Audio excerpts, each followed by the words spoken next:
ප්‍රජාතන්ත්‍රවාදය කියන්නේ නිකම් පොතේ තියෙන වචනයක් විතරද?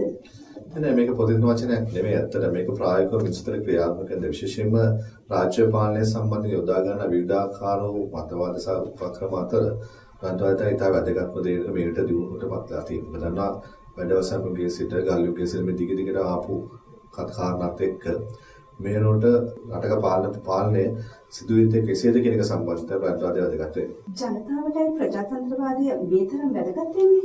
ඔය කතාව අපි දන්නා ප්‍රජාතන්ත්‍රවාදය කියන එක තුල තමයි අපි හැමෝටම අපේ අවශ්‍යතාවන අපේ ඉෂ්ට කරගන්න පුළුවන් අපි වෙනුවෙන් අපිට අවශ්‍ය පාලකයන් තෝරාපත් කර ගැනීමේ ක්‍රමවේදය තියෙන්නේ මේ ප්‍රජාතන්ත්‍රවාදී රාමුව තුල. එහෙම නැත්නම් පාරම්පරිකව මම කලින් සඳහන් කර විදිහට මේ රාජාණ්ඩු හෝ පරම්පරාවෙන්ට ආපු එවැනි විධික්‍රම තුල නෙවෙයි. මිනිස්සුන්ට තමන්ගේ අවශ්‍ය ඉලක්ක ඉටු කර ගැනීම සඳහා අවශ්‍ය වඩාත්ම පහසු තව වඩාත් සාධාරණ ක්‍රමවේදයකින් ප්‍රජාතන්ත්‍රවාදය තුල නිසා. අපේ රටේ ප්‍රජාතන්ත්‍රවාදය ශක්තිමත් කරන්න තියෙන බාධක විදිහට ඔබතුමා හඳුනගන්නේ මොනවද?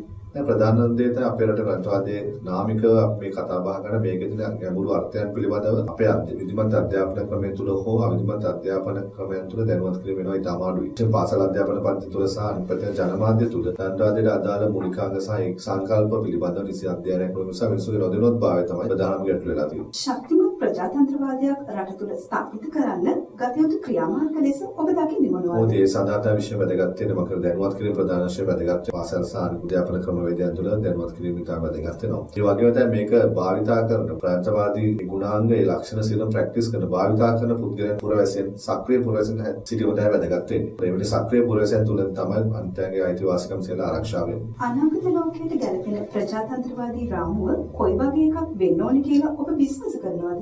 අපි දන්නවා බොහෝට පාවිච්චි කරන අපේ පාලකයන් තෝරාගෙන උස්සා අපි නියෝජිත ප්‍රජාතන්ත්‍රවාදය බොහෝට පාවිච්චි කරනවා. වාස කරනවා මේක ඍජු ප්‍රජාතන්ත්‍රවාදයට යන්න පුළුවන් නම් අපේ හැමෝගේම කැමැත්තම හැමෝම සහභාගී තුළ තීරණ ගැනීමට හැකියාව දෙන වඩා හොඳ නැත්නම් අපි දන්න සමහර කාරණා සඳහා ප්‍රායෝගිකව එසේ නොයෙම නිසා ඒ අවශ්‍යතාවය අනුව අපිට තීරණය කරගන්න පුළුවන් නම් වඩාත්ම ගැළපෙන ඍජු ප්‍රජාතන්ත්‍රවාද නියෝජිත ප්‍රජාතන්ත්‍රවාද කියන එක ඒක තුළ අපිට කටයුතු කිරීම තුළ වැදගත් වෙනවා.